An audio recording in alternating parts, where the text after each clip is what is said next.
Hello everybody, here we are today talking about the Minnesota Wild, a team that could really be grateful for the Four Nations face-off break. But before we get started with that, please make sure to subscribe if you're new to me or hockey, whatever the case may be. That being said, let's get on into it. So today is Super Bowl Sunday, which means Minnesota Vikings fans are frustrated with how the year has gone. Another disappointment for them, and that is not new just to the Vikings, but really a lot of Minnesota sports, and this is something where the Wild kind of tie into that category, as this was a team that started off the year incredibly hot, but have not really been having that success for about 15, 16 games now. But we do kind of wonder, for a team that is in a little bit of a rut, how the Four Nations face-off break could actually help them. But before we talk about that, we do have to talk about how they got here.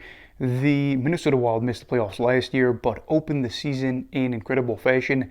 17-4-4 record through their first 25 games of the season. That was not only best in their division, but best in the entire league. And this was really impressive too, considering the fact that the Winnipeg Jets ended up having 14 wins in their first 15 games, an NHL record. Didn't face Minnesota, as they were looking like they could go out there and win their first division title since 2008 and just their second in franchise history.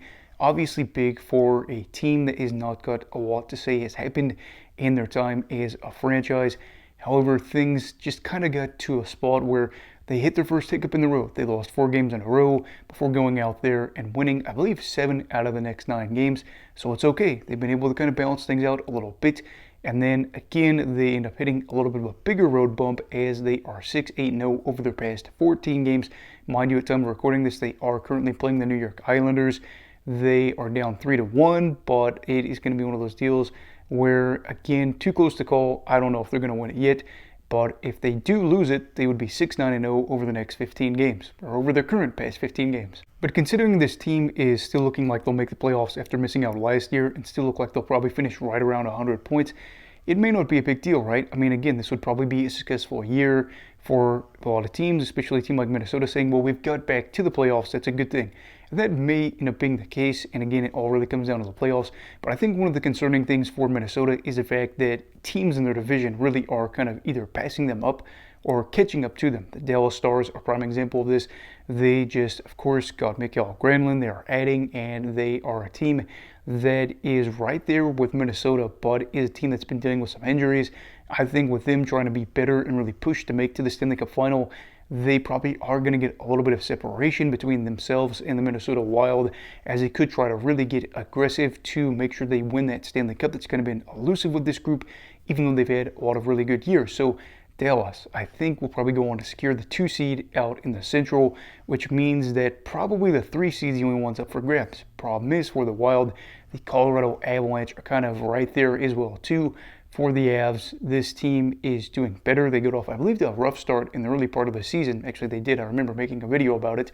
And they do look a little bit different after the Mikko Rantanen trade. But guess what? Minnesota is looking in the rearview mirror and seeing the Avs are getting closer and closer.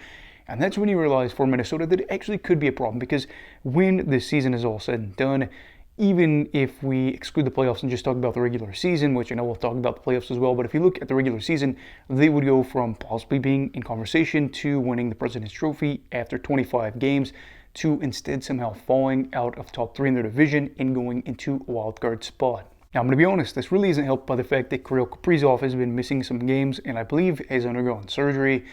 Kirill Kaprizov is Minnesota's best player, not just now, but I've said before, the most impactful player for the Wild in their franchise's history, even though he's still got a lot of days left in front of him, possibly for Minnesota, as I know they're going to be wanting to work out a very long-term extension.